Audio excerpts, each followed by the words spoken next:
मेरी वीडियो देखने और सुनने वाले सभी को मेरा सादर प्रणाम। वर्ण के बारे में मैं पहले भी करवा चुकी हूँ आपको। भाषा की सबसे छोटी इकाई स्वर और व्यंजन, इसके दो भेद हैं।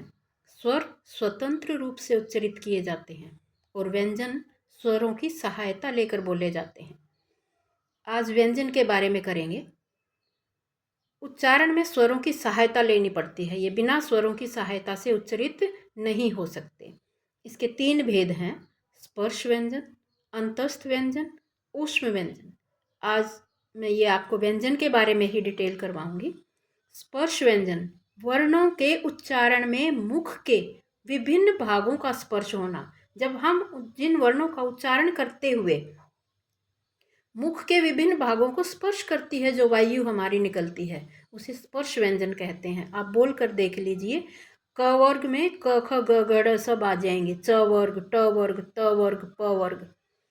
ये आप जब इसका उच्चारण करके देखेंगे तो आपको पता चलेगा कि जो वायु है मुख के विभिन्न भागों को स्पर्श करते हुए बाहर आती है। अंतस्थ व्यंजन क्या है? अंतस्थ व्यंजन है जिन वर्णों के उच्चारण में जिह्वा पूरी तरह से मुख के किसी भाग को स्पर्श नहीं करती है, पूर्ण रूप से नहीं स्पर्श करती। वो थोड़ा सा टच होगा, थोड़ा सा स्पर्श होगा, लेकिन पूरी तरह से स्पर्श नहीं करेगी। अब इसको बोल कर देख लीजिए, उच्चारण कीजिए। य र ल व। पूर्ण रूप से जीभ मुख में टच नहीं करेगी, स्पर्श नहीं करेगी, थोड़ा सा टच होगा। तीसरा भेद इसका है ऊष्म व्यंजन। ऊष्म व्यंजन क्या है? जिन वर्णों के उच्चारण में मुख से निकलने वाली वायु ऊष्मा उत्पन्न करती है, घर्षण जैसा लगता है, उन्हें ऊष्म व्यंजन कहते हैं। इसके बाद आप देखिए इसके श, श, स, ह। इसका उच्चारण कीजिए आप साथ साथ। जब आप उच्चारण करेंगे आपको समझ आएगा। इसके बाद है आगत स्वर क्या है? अंग्रेजी भाषा के कुछ ऐसे शब्द हैं जिन्हें हम हिंदी में बोलते हैं। अंग्रेजी के शब्द हैं वो। ओ और औ के बीच की उनकी ध्वनि होती है, औ करके हम उसको बोलते हैं औ।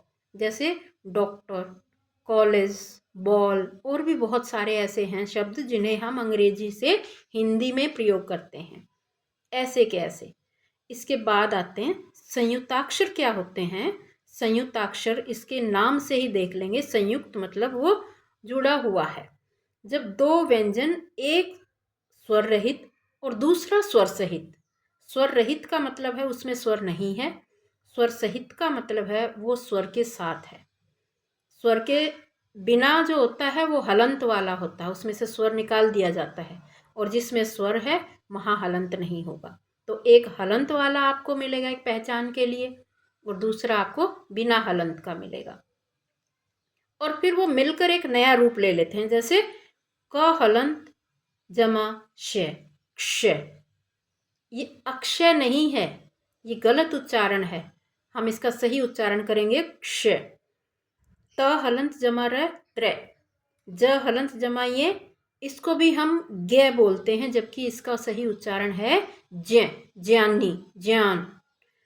श हलंत जमा र श्र, जैसे श्रीमान। तो इनका उच्चारण ठीक से करेंगे तो हम ठीक से लिख पाएंगे। धन्यवाद। और इसकी पिछली वीडियो का लिंक मैं इसी में लगा दूंगी, जिसमें स्वर के बारे में मैंने समझाया है। डिस्क्रिप्शन में आपको मिल जाएगी। धन्यवाद।